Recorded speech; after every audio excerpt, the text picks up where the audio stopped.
اب یہاں پر یہ دیکھیں امام صاحب کر رہے ہیں قرات، امام صاحب کی نماز میں ہیں اور وہ مقتدی ہیں، امام صاحب کے پیچھے ہیں.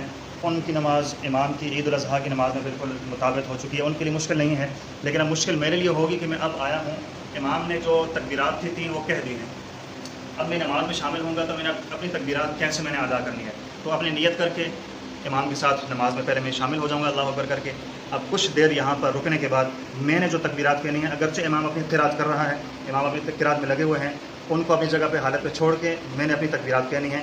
اللہ اکبر، اللہ اکبر، اللہ اکبر 3 دفعہ کہہ کر میں نے اپنے ہاتھ کو باندھ لینا ہے. اب میں امام کے ساتھ سمجھیں بہت اہم پوائنٹ والی بات یہاں پر یہ مسئلہ پیدا ہو جاتا ہے کہ جب میں امام کے ساتھ ابھی آ کر شامل ہوا ہوں تو اگر مجھے یہ موقع ملتا ہے، مجھے یہ پتہ ہے کہ امام صاحب ابھی تک رکوع میں ہی رہیں گے اور میں اپنی جو تکبیرات ہیں یہ میں ادا کر لوں گا، تو پھر اس صورت میں تو مجھے کھڑے کھڑے اللہ اکبر کہتے ہوئے جلدی سے اپنی تکبیرات جو ہے وہ ادا کر لینی چاہیے، پھر امام کے ساتھ ایسے میں رکوع میں شامل ہو جاؤں.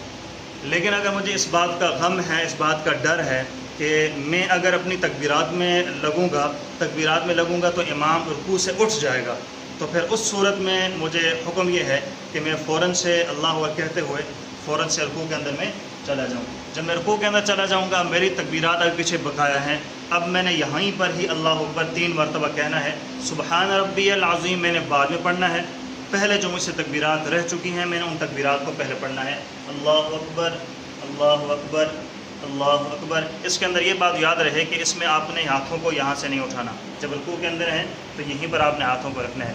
لیکن اگر آپ کو اس بات کا یہاں پر بھی ڈر ہے کہ میں اپنی تکبیرات یہاں پر کہنا شروع کروں گا تو امام قومے کے لیے رکوع سے کھڑا ہو جائے گا، قومہ کر کے جیسے ابھی یہ ہے، اگر امام یہاں سے بھی نیچے چلا جائے گا تو مجھے جتنی بھی تکبیرات میں نے کہی ہیں، 1 ہے یا 2 ہے، تو مجھے فوراً وہ کہہ کر امام کے ساتھ شامل ہو جانا چاہیے تاکہ امام کے نیچے جانے سجدہ جانے سے پہلے امام کے ساتھ. دوسری رکعت کے اندر شروع ہیں. میں عید کی نماز پڑھنے کے لیے آیا ہوں اور عید کی نماز میں مجھ سے پہلی 1 رکعت چلی گئی ہے. اب جیسے میں امام کے ساتھ آ کر شامل ہوا ہوں تو امام کے ساتھ جو اس کی امام صاحب کی نماز ہے کہ امام صاحب فاتحہ پڑھیں گے، سورت پڑھیں گے، اس کے بعد امام تکبیرات کہیں گے، اس میں امام کے ساتھ میں شامل رہوں گا. تو امام صاحب ابھی آپ بیٹھیں ہیں تحیات میں، جب ہم بیٹھیں گے تحیات کے اندر امام صاحب تحیات مکمل کریں گے، امام صاحب سلام پھیریں گے، امام صاحب سلام پھیریں. امام صاحب نے جیسے ہی سلام پھیرا مقتدی انہوں نے بھی سلام پھیر دیا، ان کی نماز مکمل ہے. اب میری 1 رکعت رہتی ہے تو میں سلام نہیں پھیروں گا بلکہ میں فوراً کھڑا ہو جاؤں گا. کھڑا ہو جانے کے بعد میں نے سبحانک اللہم پڑھنی ہے، اعوذ باللہ، بسم اللہ، الحمد پڑھنی ہے، سورت پڑھنی ہے.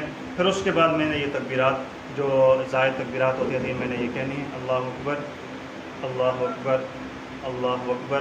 پھر میں نے رکوع میں چلے جانا ہے. یہ اس صورت میں ہے کہ جب 1 رکعت رہتی ہو. اگر دونوں رکعتیں رہتی ہوں تو پھر وہی ترتیب ہے جو عام نمازوں کی مکمل ہوتی ہے.